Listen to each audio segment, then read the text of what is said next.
I am you, I am me, victim, survivor, in denial.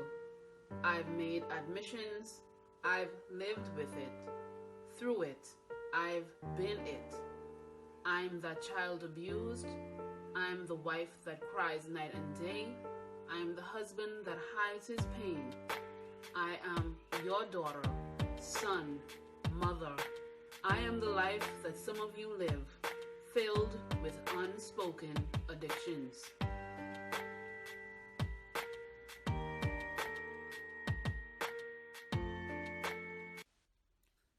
Quiet obsessions, yearnings, souls dying, lips lying, hearts aching, homes breaking apart by addictions. Demons lurking amidst the nation, touching lives through its vapors. See them dancing, making capers, as our men, women, children are distraught because of addictions. Seasoned by the herb, pots empty, kitchens bare, many living without care, floating on air, hiding fears, burdens they bear because they are unwilling to share the truth of their addictions. Pockets empty, bills plenty, cravings, envy, lusts, derailed dreams, poverty gleans, homeless many, bodies aging, minds fading, frustration, desperation, rehabilitation because she is going through addictions. Addict me to life, trying to live without strife, others frail, unable to make this choice. Do we call them weak, victims of their situations, ailing, quiet wailings, life fading? Help me dry the tears from their eyes, so many suffering, longing to live, but circumstances are burying them in their addictions.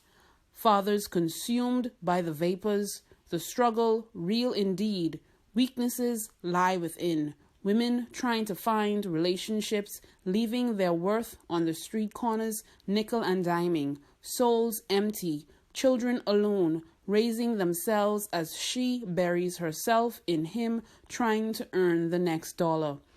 White-nosed men, touched by the angel dust, disrupting the life you ought to be living. Many are the addictions, leaving lives so empty, words unspoken, trust broken, many hoping for change, prayers many. God hears the pleas for the pain we can't ease. Silent cries, wombs die, men pry at doorways meant to be closed. Aches, pains, wounds scarred for years to come, sighs, too many afflictions. My home, your world, my world, touched, kissed, enslaved by the cold lips of these quiet obsessions, addictions. My husband's addiction has affected me in many ways. Number one, when he is using or goes out to use, I am not able to sleep at night because I'm always concerned with where he is. I would be lying to you if I told you I didn't feel like going out sometimes and trying to locate where he was so that I could make sure he's okay and bringing him home. But there's so many security factors I think about when I think about that as well, because as a woman going out at night, I could put myself in danger by going into some of those areas as well where he may be or where he may have gone, just to fill a desire or craving. So I lose a lot of sleep at night. I also get very angry or upset at times because I wanted to stop. I wish it had never started and I wanted to stop. But let's be real. When we are married to someone who made a series of bad decisions, that is currently affecting us, it's hard to just pack up and leave. Just like all of us, we make mistakes, and we don't want somebody to just throw us out because we made a mistake. We want someone to hear us out and forgive us. And the same applies to someone who has an addiction. But addictions are stronger than, recovering from addiction is a long-term thing.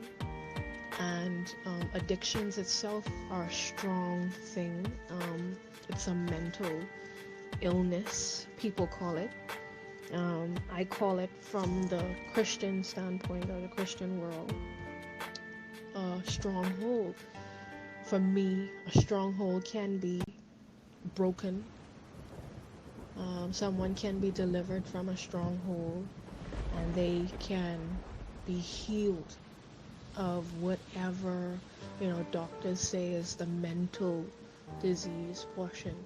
Because if my God can ask the question to one of his people back in the day, can these dry bones live?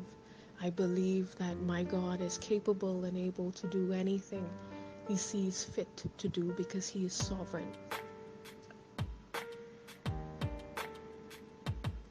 I am still here, and I am still in a relationship with my husband because of my God.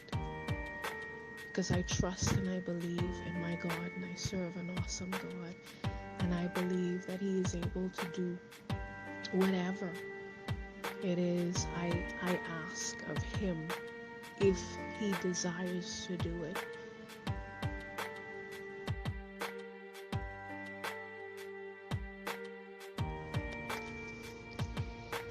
I feel a little sad when my daddy uses drugs or upset, because it makes me really sad.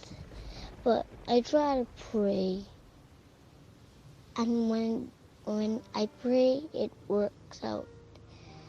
And when you pray, God can do anything, because if you trust God, you would know that when you trust God, He'll do anything. Don't just say this and that and this and that. That's not very appropriate for God. Say that God is going to heal my family. God is going to heal everyone who is struggling. God is the best one you could have, because He made you. And He's going to heal every broken-hearted and broken one. And even the ones who are struggling, and widows. Because when the people of this town need help sometimes. And when somebody's alone and you are happy, you could help them and help them what they're doing is wrong. Teach them what's nice and teach them what's the right thing to do, because the right thing to do is pray. Praise God and make people great.